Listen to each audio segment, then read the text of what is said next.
Hi, these chicken tacos. Was the chicken humanely put down? Yeah. We pet him until he died.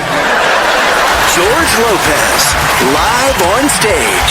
Saturday, June 14th, on stage at Hoyt Sherman Place. Tickets are on sale now at Ticketmaster.com. Don't miss George Lopez Live. Iowa Fireworks Farm is Iowa's largest fireworks store. 6,000 square feet of hand-picked fireworks, over 50 brands, and 1,300 different products to choose from. But they're also family-owned and operated. Iowa Fireworks Farm is the one stop you need to make before July 4th. You'll find them just south of the Metro. Take I-35 to exit 43 at New Virginia. Head east and look for the Big Red Barn. At Iowa Fireworks Farm, the toughest part will be deciding what not to buy.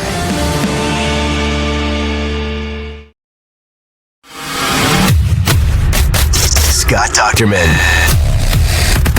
Chad Leistikow. Together on one pod, talking Hawks and all things Big Ten. Powered by GameDay Men's Health, with locations in Ankeny, West Des Moines, and North Liberty. From the Channel Seed Studios, this is Legends and Listeners. Exclusively on Iowa Everywhere. Hey, Hawkeye fans, Big Ten fans, and Iowans everywhere. It is Legends and Listeners on Iowa Everywhere. Scott Dochterman of The Athletic, Chad Leistikow of the Des Moines Register. He's a national writer. I'm a mere local sports columnist in the great state of Iowa. If you're listening to a college podcast in June, you probably already know the names here, but we are with you as always from the Channel Seed Studios for this 97th episode of Legends and Listeners, closing in on 100, Scott. Fireworks on the intro ad there. Are you a fireworks guy, like now that Iowa is, rip-roaring with them? I was back in the old days when I lived in Burlington and it was an hour away from Missouri, and we can sneak down there and get some Black Cats and M80s and bottle rockets and shoot them off and get in trouble, which I did. I had one blow up my hand once. That was rough, but oh my god, yeah, but that was me as a 13-year-old being stupid. But yeah, it's now it's annoying. It started to become annoying, Chad, when I lived in Missouri, and people were doing it for about a 3-week period around the 4th of July, and then I had small kids, so they're going to bed at like 8:30, 9 o'clock, and all of a sudden that's when the fireworks would go off, and it's like, yeah, I know you love your country and all, but come on, man, people are trying to sleep. Well, yeah, what year was it when Iowa approved it? Like that year we kind of went, I wouldn't say nuts, but we kind of made some purchases, some safe purchases because we have young kids, nothing too crazy. But our town for several years has, you don't have to go to fireworks because you just look around, you get out and sit on the deck and we got fireworks here, there. It's kind of a surprise too, so I kind of enjoyed that part of it. So yeah, we appreciate the fireworks sponsorship at the beginning here. Go out and get your fireworks, safely, of course, right, Scott? Yeah. Don't let them blow up in your hand like I did.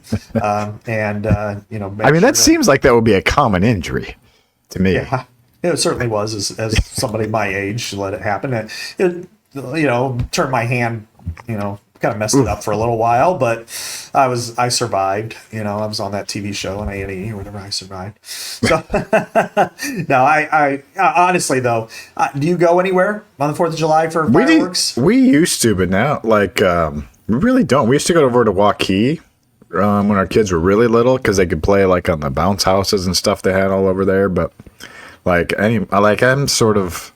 I think we get enough of big crowds in the jobs we do and stuff. I kind of just like to not be in a big crowd if I don't have to. Yeah, I'm the same way. There's a couple places, and Coralville has a nice firework display. I sometimes go to that. I haven't been there for a few years. And then probably my favorite, and it's probably my favorite Iowa City event of the summer, is the Jazz Festival.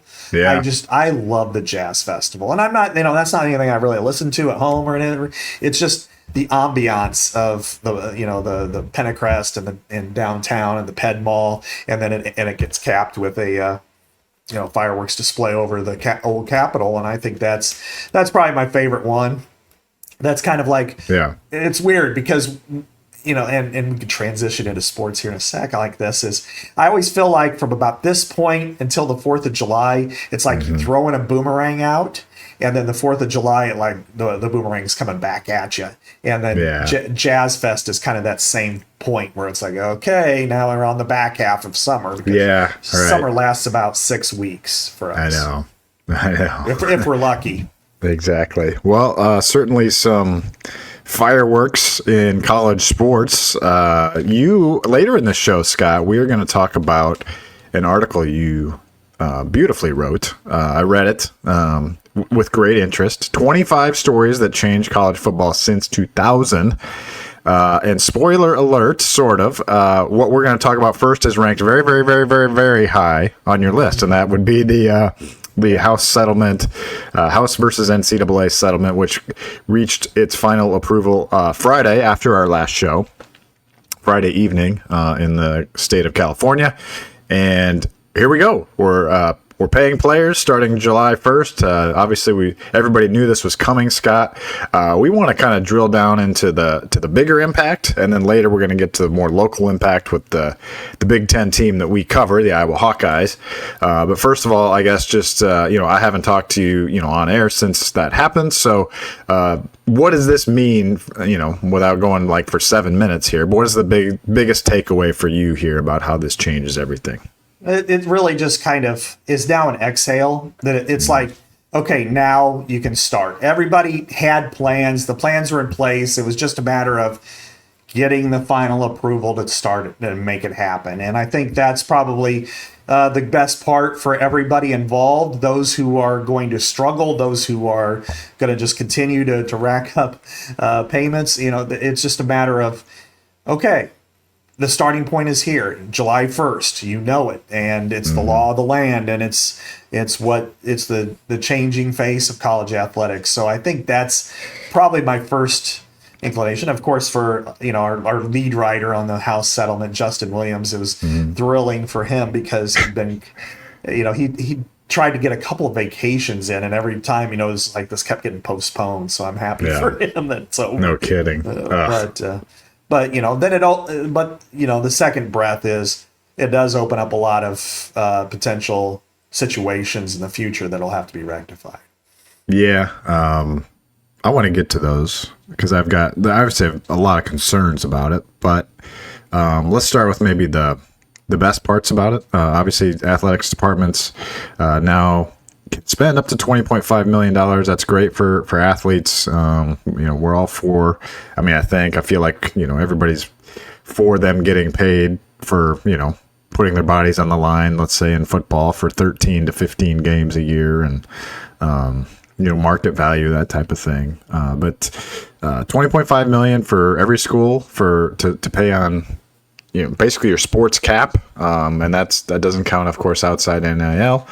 But I think the best part about it probably is just that there is some structure, and that the universities, it's not necessarily pass the hat around to, the season ticket holder in section 107. It's, that still is going to occur, but now you don't have to have that to pay Mark Gronowski X dollars, or if you want to retain, Jay Higgins and Luke Lachey and Y.A. Black, you want to bring them back another year. You've got money from the athletic. Hey, this is the, and Tyler Barnes said it on our Hawk Central show last week, that the best players, the most proven players are going to get the most money. So I think that's probably the part about this I like the most. I think it does create I think it's good for Iowa, for example. Just that, you get to pay the same amount that Ohio State gets to pay, within the university, of course. But I think that there's a lot of positives with that. My favorite part about this whole thing, Chad, is it removes the burden that has been placed upon the fan Yeah, that's what I was trying to say. Yeah. Yeah, the last 4 years, it's been, for whether it's high dollar fans, it's donors, to your local, hey, I'm just trying to chip in to help things out and get this player or help whatever. That now it's the athletic department paying for it, and it never seemed fair to me that athletes, you had to go and browbeat in some cases, make them feel guilty that they're not donating to the Swarm, and that's everywhere. That's not just in Iowa, but because they're not donating when they're already donating to the athletic department. They're already buying tickets. They're already buying merchandise. And the athletics department, I mean, they're making $75 million from the Big Ten this year alone, let alone how much they're making from ticket sales and donations themselves and all these other coffers that they receive money from, that they should be the ones paying for the athletes, not the fans. The fans can continue to give the way they want to and the way they have been, but the burden shouldn't always be on them. And then because we're all, we know what kind of environment this is financially for everybody. You never know when you're going to hit a recession, and you never know when your gas prices go up and egg prices go up. It's unfair to put that burden on people. So my favorite part by far is that the athletic department that generated $173 million last fiscal year now has to pay 20.5 to the players. And I also think what's interesting to me is that a lot of athletic departments now are scaling back on other places where before, because there's no board of directors and there's no owner and there's no responsibility to make money for your boss. It's really about the whole athletic department, and then spend.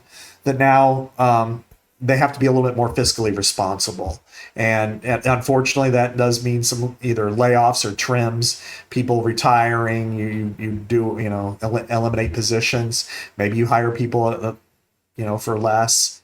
But I think that's healthy for the athletic department too, not just in Iowa but everywhere.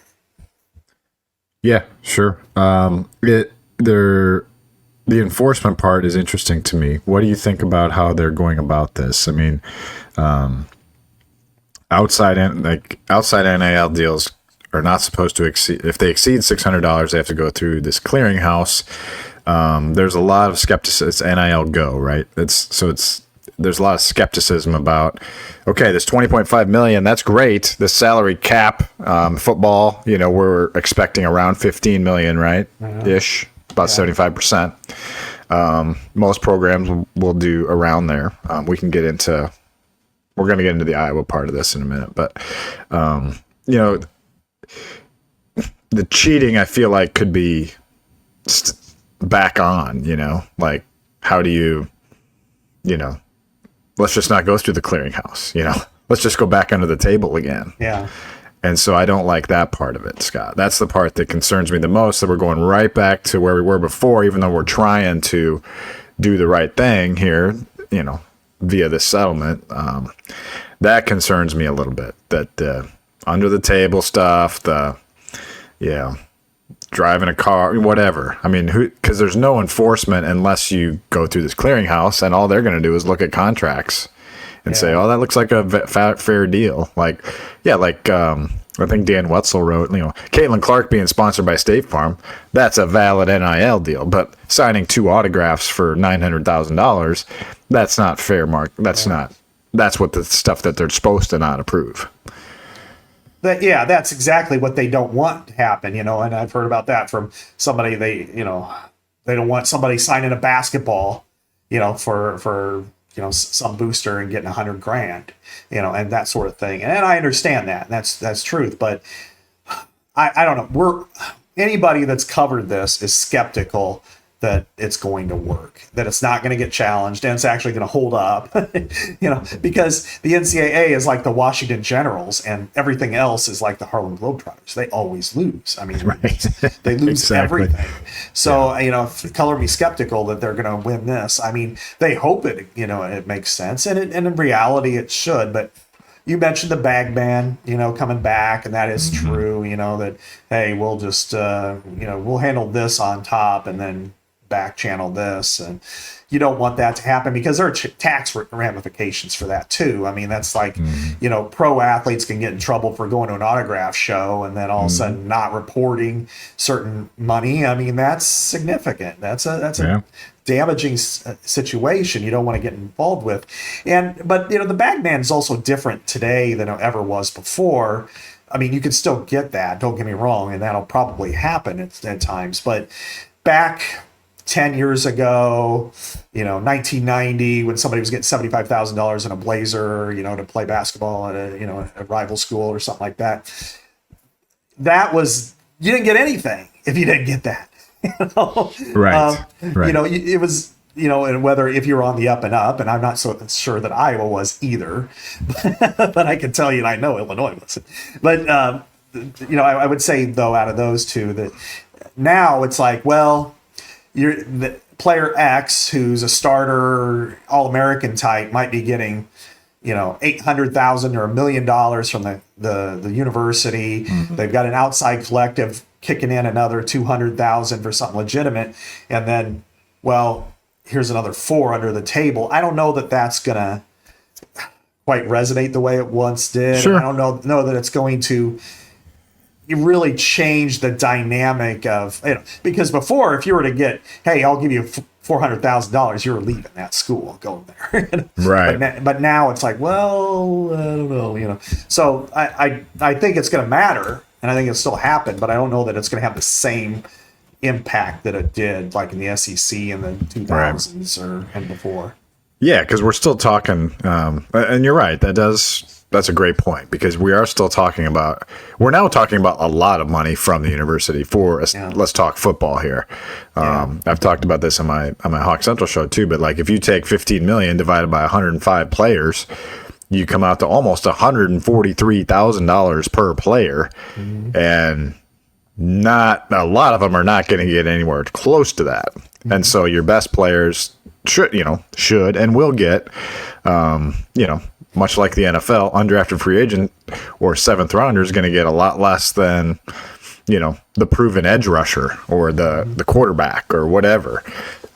So yeah, you're talking big bucks already with these guys potentially, like let's say, like you said, 600,000, 700,000. That's not going to be like a ton of money for a premium player. Yeah. For the university, I don't think. Like if you really did a spreadsheet, you probably have 50 guys at $20,000 or less, or something like that. So you can really pay up for your two deep guys, basically. I think. And so yeah, you're right. It won't be okay. Do I go from 700,000 to 1.2 million? Like that's still very attractive, I'm sure, but you're right. It's not like going from 0 to 500,000. So yeah, right. To leave a place, where you're familiar, you have teammates, all that stuff. So I do think that there's, there is potential, but there's still going to be cheating. I mean, there's going to be cheating.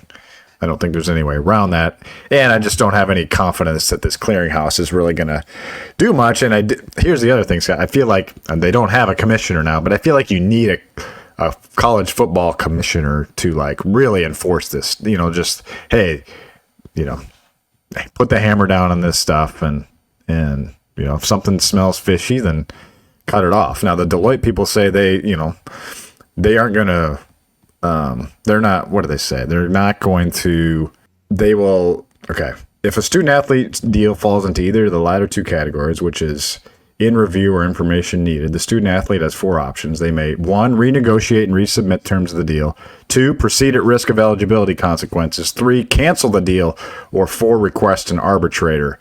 Deloitte will not block any student athlete's deal. So that's the point. They won't block any deal. Instead, allowing the student athlete to make his or her own decision. So they're not going to say you can't do that deal, but they're going to say that's not cleared or it's in review. And so that's where I guess they put the onus on the athlete there, but I still think that I'm just skeptical that there's really going to be much, what's the NCAA going to do, Think around for 8 years like they used to, you know what I mean? The only thing you can do is strip eligibility, in my opinion. And if you do that, that's dangerous because then you get immediate lawsuits, for injunctive relief. It's happened before in different areas. And in one of them I wrote about in my top 25, I had to deal with Cam Newton, when he was deemed ineligible right away. And then but then they sought reinstatement and they got it within a day, But I think in this situation, it is new. I know that they just want, they want some rules. They want some semblance of this until you can get congressional approval, which there is moving in this direction. Once the settlement took place, then now Congress, they have an ear for this, and now they're willing to participate and make an effort to try to allow for some strength. So I think that's good and that's fair, and I think we all, in a perfect world, Chad, I think we'd all rather have that. Not have the, hey, could you sign this basketball? And okay, here's $150K. That's not exactly what this is all about. That was what everybody feared in the very beginning. It's going to happen still, but you want to limit it as much as you can. The good parts are that, you hit this up at the very beginning, and this is what I really like is, athletes have had a lot at stake for a long time. And I mentioned this, probably my mind started turning on this, Chad, probably about 2013 or 14, when I started to realize, these athletes are at the height of their marketability and earning potential when they're in college, and they have no way to benefit from that financially. I think of, a friend of mine who I worked with on Iowa Live up until last year was Marvin McNutt. And, tremendous receiver, probably the best receiver in Iowa history. And how much would he have made if he at Iowa that year? Or take your pick. Well, okay, he was able, then he was a 6th-round pick. He was only in the NFL for a couple of years, and then it's over. And it's not like even if he would have made it with a team for a long period of time, that he would have magically had some great marketability in whatever market he was in. His best marketability would have been at the University of Iowa. And, whether it's through commercial use or holding your own camp, and let alone getting paid by the athletic department. And I think it also, we've seen such exorbitant salaries in coaching. Coaches, they're going through the roof in what they're making, and the players don't make anything. And previously, before the transfer portal was open, before getting paid, the coaches were like kings.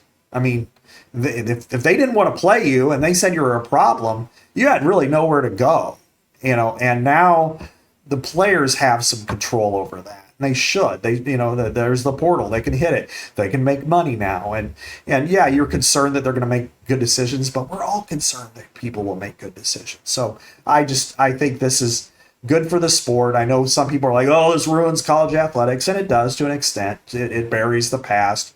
But I also think it's probably more on the up and up, more so than it ever has been. Right. And just transitioning now to kind of what this means for Iowa, like there are decisions to make now for, all Big Ten schools, of course, but everyone's going to have their own choices, as you've said. We've gone through it a lot on this show. Michigan State has ice hockey, Nebraska has volleyball, Iowa has wrestling. Penn State has wrestling. Minnesota has hockey. There's other little sports you got to take care of. Not little to them, but sure. Other, you can't just say, okay, football, men's basketball, that's it.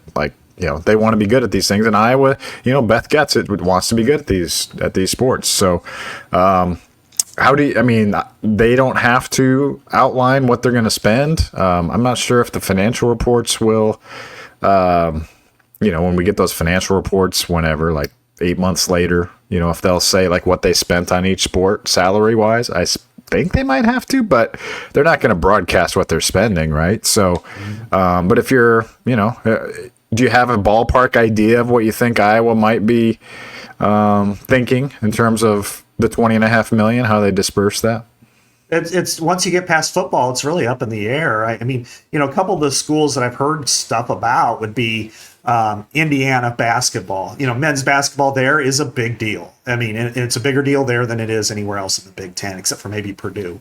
And it's what I've been told that what they're hoping to do is take the average amount that people are spending in the Big Ten on basketball and double it. So if the average is 3.2 million, then they're going to spend 6.4 on basketball.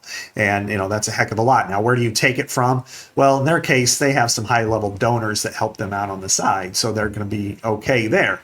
But for Iowa basketball, Chad, I know you know this well. You've talked to Beth about it. And, really, to me, I think from the athletic department, there are three core areas. And I think, football is obviously number one. There's just, you probably leave two blank. But men's basketball and women's basketball are a priority as well. You can spend more on the demand is higher in men's basketball. So you do have to skew to that probably on a double level. But you also got to pay for women's basketball because it's really important. They're recruiting Addie Deals. They're recruiting, trying to recruit, Kate Harpering. They're trying to get top 100 talent, and that doesn't come cheap, especially in that sport. So you're going to have to fit it there. And then from then on, Chad, it's how do you divide it up? What matters to you? How much money do you give each program? How do they disperse it? And, Beth's always, and when I've talked to her about this, and a lot of times just on the side, she's always been really good at saying, what we want to do is guarantee a great Iowa experience for everybody. And that's different for each and every sport. I mean, she played soccer on the very first soccer team at Clemson. She was a junior college transfer, and then she coached at Division II for a long time. And so she knows the whole routine. And so she's not coming in thinking that everything needs to be equal financially or what have you. She understands that there are different levels, but I think, how much does she give women's soccer, which took a huge step last year, was terrific. How much do you give track, which is now competing out in Oregon, where you have the most amazing story to me, the sprinter is out of this world. And baseball, how much do you give Rick Heller? How much do you give softball? Now you got a new softball coach. You want to be competitive there. And it's a battleground state for talent here. So I think that's going to be the trick. And one of the things that she told me, just kind of on the side, and it was kind of more or less related to volleyball, because I kind of brought up the example, which I've used before, of Wisconsin, Iowa, one being good in one sport, one in the other. And it's like, this isn't like a set in stone every year thing. That if, let's say, volleyball all of a sudden goes from whatever they are, close to last in the Big Ten, to 8th, and all of a sudden it looks like, oh, wow, this team's moving up. Well, then they have no problem funneling money over there, saying, let's build that up. Let's continue. Not that they want to take it away from anywhere else, but just understand the dynamics and how that works. So I don't know. That's, to me, I guess, there's all kinds of fear, and it's fair, but I don't think you want to live in that world too long. You want to live in the competitive world. Chad, what's your gathering from this? Because I know you've talked to a lot of people about it. Yeah, I think what you said relayed from Beth Getz is exactly the sentiment that she has shared with me, which was, year one's not going to look like year two. So it's just like kind of like the NFL. If you're and we could talk about Scott Pioli if you want in this case, but sure. Kind of like in the NFL, like it's not every year you pay the quarterback the most, and then the defensive ends, and then the running back or whatever, go down the line. It changes every year. Some years you need to spend on the offensive line. Some years you need to spend on the defense, on cornerback, whatever. And the same thing for sports. I mean, that's why Marcus Wilson is now the salary cap management administrator, because he's going to have to make sure Iowa's using that $20.5 million to its most. Like, let's say, I think a great example would be like, well, maybe the running backs at Iowa this year don't cost as much. None of them are super proven, but let's say let's say it's last year and Caleb Johnson breaks out, and let's say he's not a second or third round pick. Let's say he's like maybe a 5th or 6th rounder. Well, next year you have the option of maybe keeping him. If you could pay him $900,000 to stay for another year. And then, so the same, I think, applies to sports. Like some years you may I feel like some years you may have to spend $15.6 million on football. Maybe some years, because of the roster, you got it's a bigger recruiting class. It's a younger team. Maybe the quarterback isn't costing as much this year. You're in the 14 million range, and you can spend more on wrestling that year. Or women. Maybe next year is a big year in women's basketball recruiting, 2026 class. Maybe, hey, Ben McCollum, we're giving you a lot here up front. Bennett Sturts, Brennan Hassan, Alvaro Folgueras, whatever. Like, we're going to spend early so you can get things rolling. But next year, maybe that money's diverted to women's basketball. Now, again, she's not shared any of that with me, but that's the idea that she has shared in general, that every year is going to look different based on the needs and the ebbs and flows, right? The ebbs and flows. Yeah. And if Rick Heller leaves and baseball's in the tank, you're probably not spending on anything on that, like it. And so that's kind of the gist. Now, nationally, Scott, the consensus, I guess, is that 15% is going to go to men's basketball, which computes to about $3.1 million of that 20.5. And I had heard when Fran was still in place that it was going to be around 2.5 was what was expected.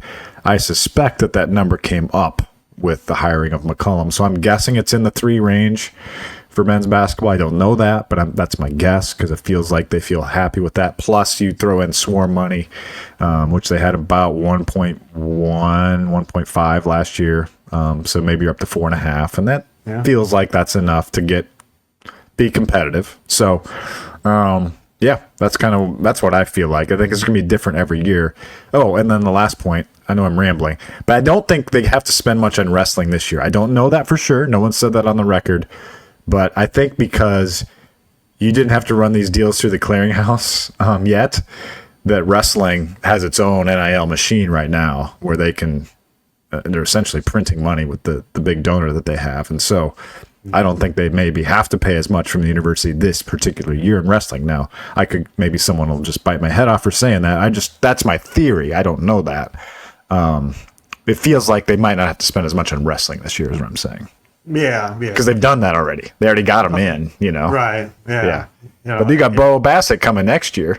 Mm-hmm. So and that's not under the NIL structure. So anyway. Exactly. Well, and that's an interesting one anyway, because you're in some ways, you don't want to overpay because you don't want to just bet against yourself, but you also know you're in wrestling, you're going against 2 other teams, basically Penn State and Oklahoma State and you.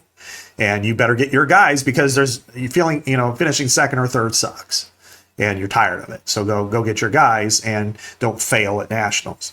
That's kind of where they are there. This year is an interesting year for football too, because you look at somebody like Mark Gronowski, that's a $2 million quarterback. Okay. That's just what the number is. He's that good. Miami was offering him close to 3. And he came down and came to Iowa. But what that means is how much of that was Swarm in the beginning, and then July 1st is Iowa. I mean, is it a half and half situation because they wanted to pay it out quickly and then save some cap money there? Well, that's all fine. But once he cycles through next year, you may not have to worry about paying Hank Brown anywhere near that. If he starts, let's say he's the starter, I don't know, probably less than $500,000, I would probably say. But that's still a really good paycheck for especially if he's not him. a solid starter. I mean, if it's a competition, you're not going to just say, okay, here's 500. Yeah. Jackson Stratton, you get 25, Right. And then you can piece it around. And it is like an NFL puzzle or salary cap. And I talked to Scott Pioli for a little while the other day, just kind of, it wasn't anything on record. It was just kind of his role and what he kind of does. And he wanted to call me and talk to me about it. And he was just, one of the things, he had to say was, I'm a consultant for like 5 schools, but Iowa is clearly one of my priorities because, he and Kirk worked together in Baltimore and Cleveland. And he's really, he's one of his, guys he respects the most. And then he and Beth actually had a really good relationship at UConn when she was there. He got to know her there. And so he's like, main reason why I'm doing this and helping out is because I really think, the world of both of them. And when you compound that this was the most financially sound decision Iowa's made, the more than the other schools. You look at, and no offense to Ron Rivera going to Cal or Andrew Luck going to Stanford, that's going to cost them a lot of money to put a GM in place to kind of oversee it. Now you've got a consultant, somebody who's done it at a high level. And I know there's been a lot of Chiefs fans complaining, Iowa Chiefs fans, and I'm like, do you guys have anything else to do but complain about stuff? But yes, they were terrible when he was there.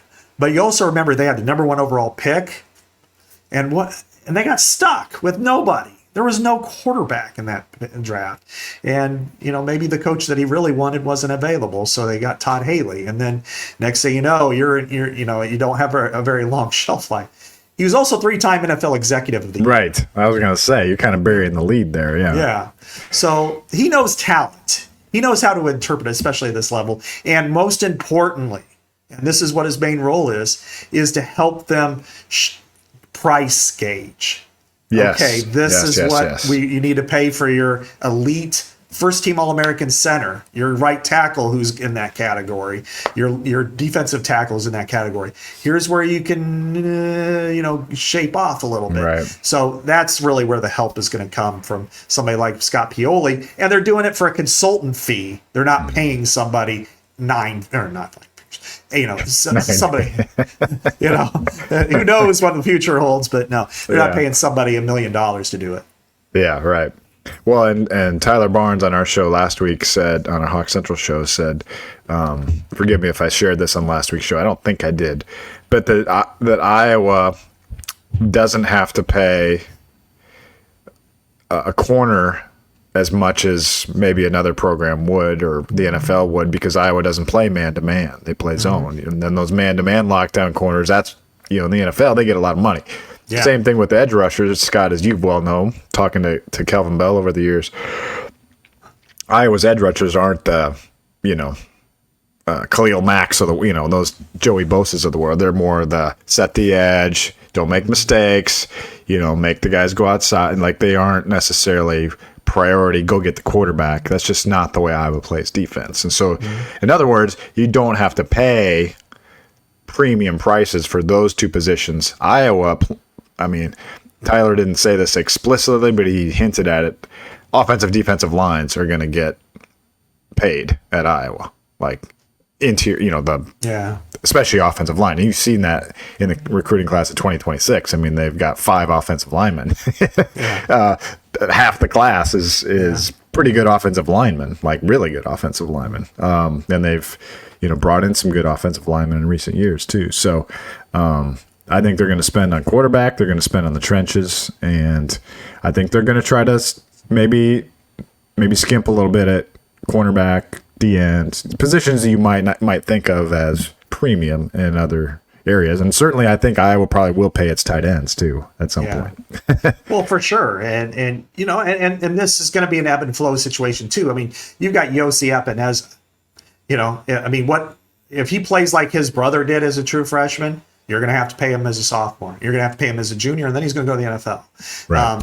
So that will change. One of the styles that they do is, defensive ends, and, mostly all their first step is lateral, not up the field. It's lateral to handle the line of scrimmage and impact the gap, and contain, and then that sort of thing. So that's part of the reason you're going to want to, continue to rush the quarterback. But their bread and butter is not penetration and that kind of disruption. It's stalemate in some ways.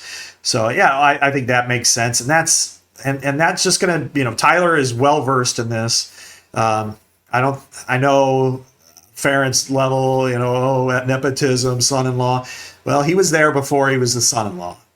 And he knows it well. And if when the day comes, in 2038, when Kirk finally retires and Tyler moves on, there's going to be a list of people wanting Tyler. He's really good. He's really sharp. And I think they're in good hands there. So, and it's trial and error. They might make mistakes. They're going to make mistakes. Everybody does. Look at the NFL.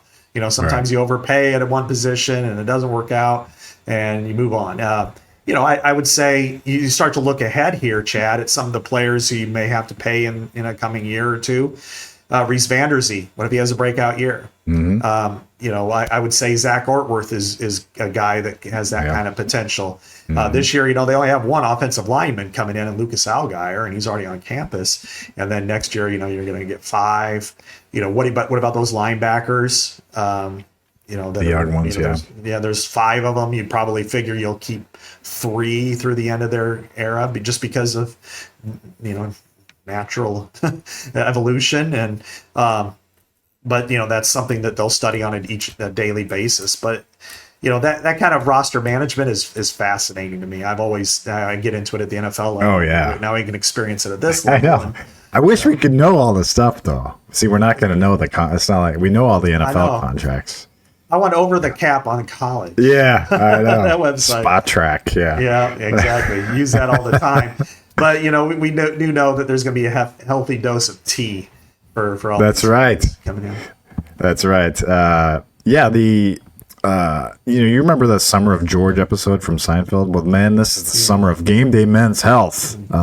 For our listeners out there, legends and listeners. As we've said time and time again, it is time for you guys to get back in the game and get hooked up with the good stuff. With Game Day Men's Health. Game Day Men's Health can help you feel like you are in your 20s again. I can attest to that as someone who's 51. Testosterone replacement therapy, among other things, is what they specialize in. If you're low, they'll help you figure it out, get the dose to where you need it, bring you into your target range, high T range, which is where I'm at. And then once you get rolling, I would say, Scott, my visit on Wednesday took about 90 seconds. So I was in and out of there in 90 seconds, and that's not an exaggeration. You pop in, you get your shot, you head out, you move on with your day, you feel great, your mood's better, your energy's better, performance is better. Get connected with Game Day Men's Health. It's you can have a private, no obligation, free consultation at GameDayMen'sHealth.com or by visiting Ankeny, West Des Moines, or North Liberty locations. I head to West Des Moines. Scott goes to North Liberty. We're feeling good, right, Scott? Heading into summer here. Absolutely. I couldn't be feeling better, especially at age 51 now and approaching the other numbers. But my favorite part of my Monday that sets me right is every Monday morning I go to the Game Day Men's Health in North Liberty. Alicia is great. I say that she turns Monday into Monday because she is just so positive and helpful. And so if you go to Game Day Men's Health, say hi to Alicia for me, because she is... I can't say enough good things about her. She's got, I think 4 kids, and they play flag football. They're touring all over the country, and she's doing great things. So I really I couldn't be happier with Game Day Men's Health. That's awesome. Well, Scott, speaking of awesome, you had a story in The Athletic and New York Times about the 25 biggest stories in college football the last 25 years. There's a spoiler list there, Aiden, and it. What's funny is that Kirk Ferentz has been around for every one of these stories as Iowa's head coach. It's crazy. How did you weed this out? Before we get into a couple of them, how did you kind of weed through all this and pick them? Did you have a lot of help? Did you kind of, have a list of like 300 of them? I mean, obviously there's a few obvious ones here, but still, that's got to be really hard. And I've seen you get a lot of compliments on social media for the list because you did a really good job on it. Like, there's not a lot of, I don't see a lot of quibbling of things you left out. So, good job, first of all, and how'd you do it? Thanks, I appreciate it, and it was challenging. I mean, I did some crowdsourcing with my friends at the Athletic on one of our Slack channels. I just kind of threw out some ideas. I'm like, wow, this would be, what do you guys think are some of the bigger stories of the last 25 years? And we kind of started throwing them together, and then the challenges were, Chad. I mean, because I went through kind of like this wide list of, and you don't want to make it so scandal heavy because that's what really, and so there were some that were left out. A really strong conversation we had that I had to cut some and change some because we did want to bring in elements that are more legal, like sexual assault situations. How do you rank the Sandusky? This is the one that we probably had struggled with the most. How do you rank Sandusky against the new video game coming out? I mean, it just feels yucky. And so it's like, all right, let's just leave those out. Let's make this list a little different. So, and then you start going through all the money issues and the expansion and realignment, and how do you parse that? Because, frankly, there's like 8 different cases, money related. Alston, California pay to play, obviously House, that could all be in a separate category. And I just decided, you know what? Let's just combine it into one. Let's just make it. To me, it's the most important development probably in college sports history. And that is because that was the bedrock principle of amateurism, that they would not be paid. And how many players think about all the stupid situations involving athletes, selling their game-worn jerseys and getting suspended for 4 games and 8 games and stuff like that, or your gold pants from Ohio State and all that. So I thought that was probably the best thing. And then from there, it was like, okay, now how do I piece this all together? I thought wide open transfers. I put that number 2 because that changes the game. And we talk about it now. You can make even a case that that's number 1, but I prefer the money issue. But I thought transfer portal, where it's not just, they tried to make it so you could only go once and then you have to sit out a year and all that stuff. Now that you can go is unlimited transfers. To me, I think that was number 2. And then from there were a lot, the expansions. Those were crazy. A lot of them were.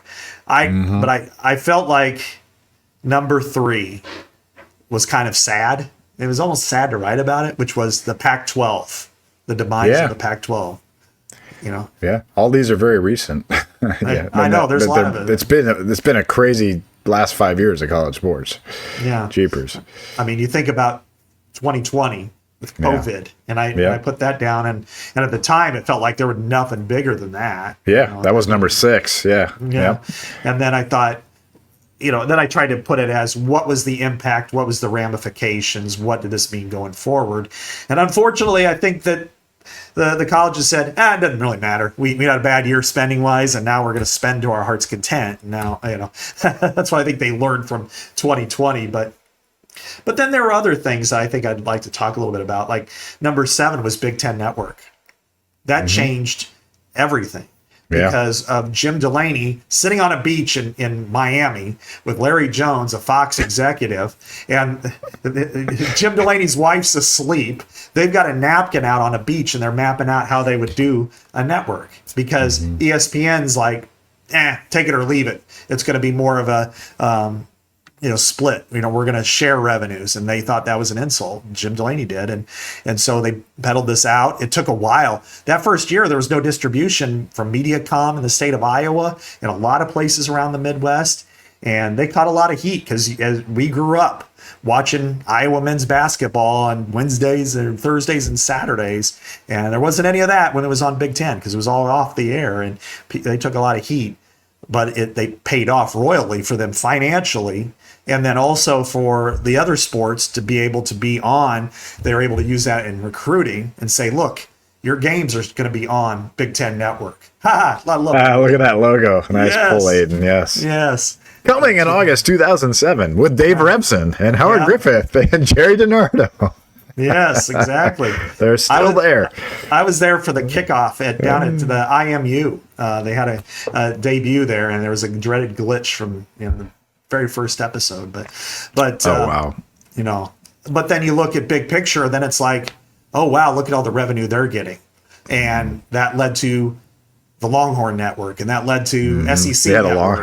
Right. And then it led to the breakups, which I did write a lot about, and I did split up the expansion chaoses because they were different in different areas and stuff, and so. Yeah, it was a good list. Connor Stallions, he made the list. That impacted the Hawkeyes a little bit, Scott.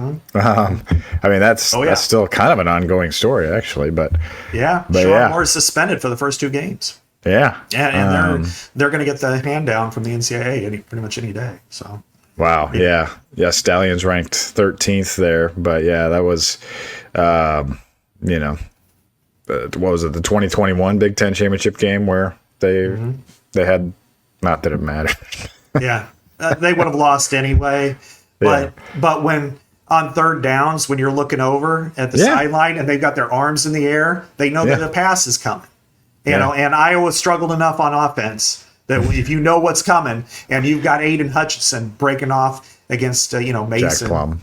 Jack Plum and Mason Richmond, they're Mason No was offense, young. no offense. Mason was very young. He's a good player, but that's not a fair. David Ajabo and that was a really good team. They would have beat Iowa anyway, no question. But and then of course in the 2022 game, he gets the game ball. He gets the game ball. Yeah. So right. Harbaugh tried to say, I don't even know who he was. He gave him the game ball in the pink locker room. Yeah. And that was a game that Iowa had a chance to win. And if they didn't know what Iowa was doing, they might have been able to, pull that out. Iowa might have had a chance. But, I was also trying to think of which ones on a local level, Chad, at Iowa. And there were a couple that made the initial list that didn't make the top 25. Sure. And neither one would be real fun for Iowa. Yeah. The 2020 racial investigation was something I strongly considered, and then gambling was probably even more. So that was probably like 26 or 27. Yeah. That was wild. Yeah, and that would have been bigger picture too, because you've had some issues in gambling and then the involvement of this, but the Iowa State sting, which is of course ongoing with their lawsuits, and in fact, I think Keaton Anthony is having a terrific. Yeah, how about that? That's good. He just got promoted to AAA for the Phillies. Yeah, he's well on his way. I talked to our Phillies writer about it yesterday. So he was good, man. He was good, and you think about this is the shitty part of it, and this is why he's suing and everybody's suing. When you think about the unfairness, he wasn't charged with anything. He was of age. He was on FanDuel, but he was suspended from May 5th onward in probably Rick Heller's best season. That they went 4 games deep into the NCAA tournament, and I'm not saying they would have won. That's still predictive and it's hard to do.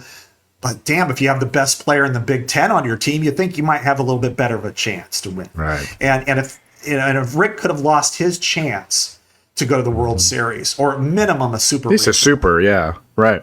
And which means that's the best year Iowa ever had, and he got thrown out. And they also lost other players too, but specifically the best player who's going to be in the major leagues probably in September.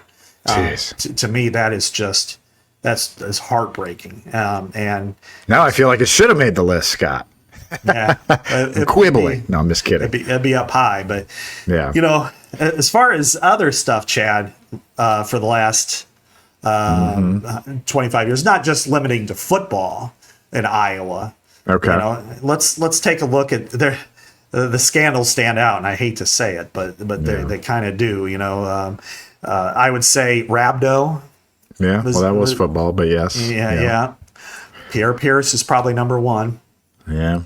Either that or race. I wasn't here to cover that, but I can't imagine that was much fun to tackle. I came back. I was right at the end of that one. Okay. Let's see. Ugly story.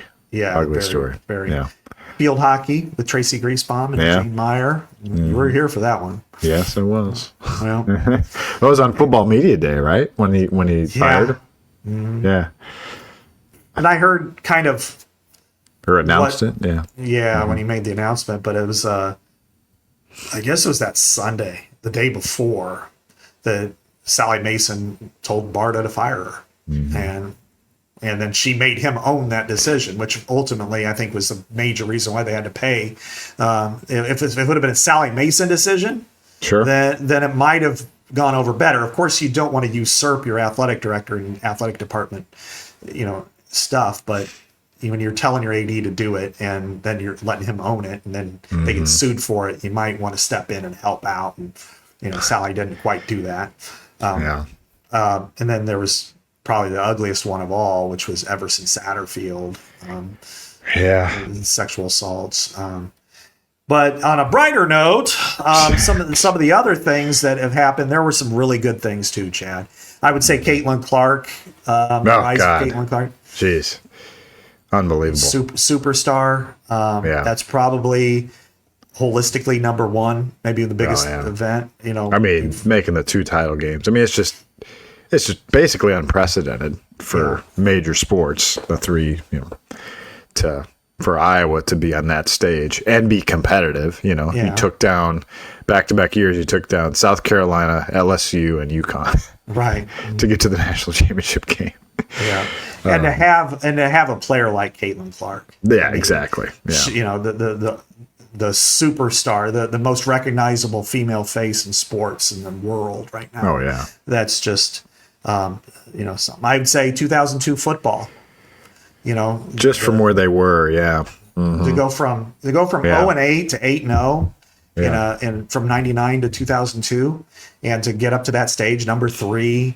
Might have been in the college football playoff if it was a 14 playoff. Just to get to that stage, I think was impressive. Hiring Lisa Bluter, that was great at the very beginning, but then that was the last major move. I guess there was a field hockey coach after that, but for Dr. Christine Grant. Yeah. I would say Bob Bowlesby's decision to fire Jim Zaleski and hire Tom Brands away from Virginia Tech was pretty pivotal as well. Yeah. Yeah, right. Yeah, those are hard to dispute any of that stuff.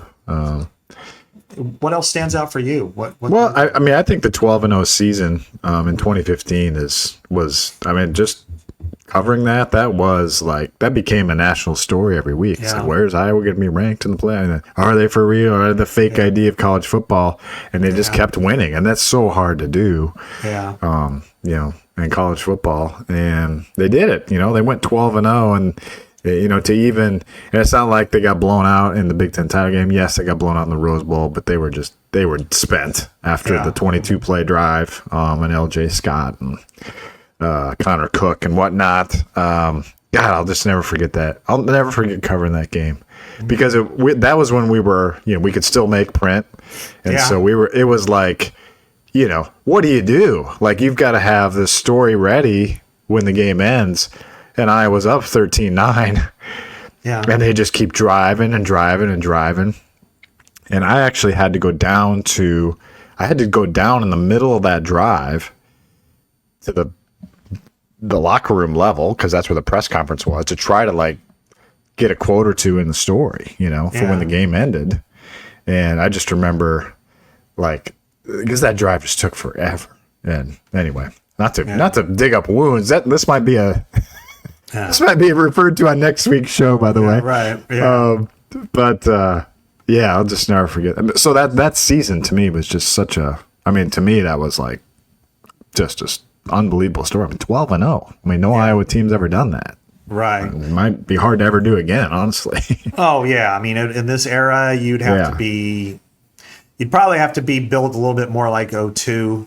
And really have no opportunities. And in a Big Ten like this, it's hard to even great teams slip up. Look at Ohio State. They had issues, and they were a very good team. And I think the 15 championship was just, to me, I always called it the greatest fist fight in Big Ten history. Yeah, it was. And that drive was, it was a nut grinder every single play. If you go back, I don't encourage fans to go rewatch it, but man. There were so many close calls. Like if you just, if Jordan Lomack does this or whatever, just gets his hand on this ball. There's 4th downs in there. Yeah. The 4th and 2 at the 5. For it. Yes. And Connor Cook kept it, and he barely got that first down. What kept going through my mind at that play, Chad, and I know we're reliving some painful memories for people, but is he ran behind Jack Conklin, who was first-team All-American left tackle. He's still in the NFL, still a really good player. And he was going against Parker Hesse, who was a freshman that year. Yeah. And he's replacing Drew Ott. And what I kept going through my mind was, what if that was Drew Ott there? Yeah. Would he be able to? Would he get 1.5 yards? Would Iowa hold? Would Iowa win? And then you look at that last play, and you could write literally an entire book on that last touchdown and examine everything from, Michigan State had 6 linemen on the field. One of them dove in the back of Josie Jewell's legs and kept him from tackling him in the backfield, to Desmond King standing him up to getting slid off by, I think might have been Cole Fisher, kind of hit him and spun him. And then as he spun, then they were so depleted at defensive end. They had Bud Spears, who instead of diving, jumping it for the ball, and if he would have hit him high, he might have been able to dislodge it. Instead, he goes low and goes right into Jordan Lomax's knees, which was real impactful for the Rose Bowl. Yes, it was. First play. Because, the guy had a torn MCL, and he's out there still trying to play through that. And then, reaching over the goal line. But anyway, I guess I would agree that was probably that season. And I don't know about you, Chad, but I think the most invigorating part of covering college sports in a town like this is to see people and you don't know happy. Yeah. And when the team you cover and the team that's nearby wins over and over in football, or has a player like Caitlin Clark, and they have that kind of success, and to see normal people, the attitudes are better. People are smiling more. They feel good. They're out in the community more, and you can't pay for that. At our age now, I can kind of feel it in the big picture. And I'll say this, and I'm rambling a little bit, but the championship game that they lost against South Carolina, and I was talking to Gabby Marshall, and she was crying. And for a minute there, I had to kind of stop myself, because, I think of all the people who got to know these women on a first name basis, like Gabby, and Kate and everything. And they felt like they were their people in their neighborhood. And to have that kind of love affair, that kinship you have, it's precious, and you can't deny it. And I think, every sports fans have it. Iowa State certainly has had it. Everybody has, but it's special when it's in your own community, and to see that and see just how happy people are. That to me is the best part about doing this. Yeah. And a great way to finish the show here. But 2021, when they beat Penn State, to me, that was reflective of what you just talked about. I just remember, Iowa rose to number 2 in the country at that point, and a top 5 win, and they actually came through and they won the game, and that stadium was crazy. Just the most electric you could imagine a stadium being. If you weren't there, you caused 8 false starts. Yeah. And just the way that game unfolded, just with, knocking out Clifford and, the pass to Ragaini. And I just remember seeing Spencer Petras on that Tuesday, going to his car, after we did the media and stuff. And I just remember, just talking, he's an amazing guy, great guy, just most personable quarterback probably we've ever covered. No question.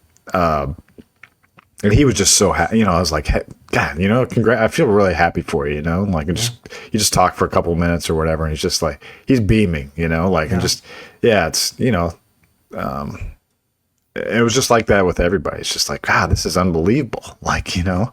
And then of course, then it all falls apart, basically the next week. And then you go to Wisconsin after the bye, and then it's all of a sudden almost a month since you've won a game, and Yeah, but so, you know what? But that moment though, ranks high for me in terms of what the last 25 years where that put Iowa football beating Penn State that day.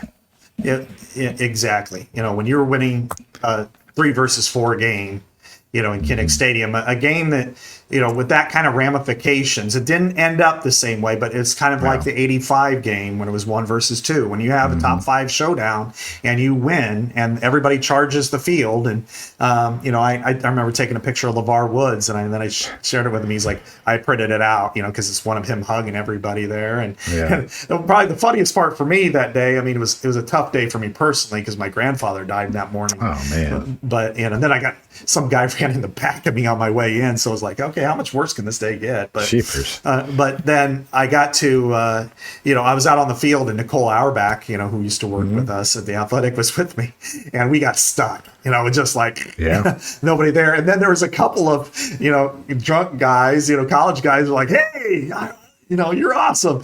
We're going to help you through. And so they're paving a path for us to get to the locker room, so Nicole always talks about that. And so that was kind of funny. Nice. So we got to the locker room in time, but Some legends and listeners on the field helping you out there. exactly. Yeah. Great show. We were going to maybe talk some Iowa football recruiting, but we're going to have a special show for you guys next week. I'm heading on vacation pretty soon, but we're going to try to sneak in one more episode before I head out of town. So we got something fun planned. So for Scott Dochterman, this is Chad Leistikow, as always, on Legends and Listeners, Channel Seed Studios, Iowa Everywhere.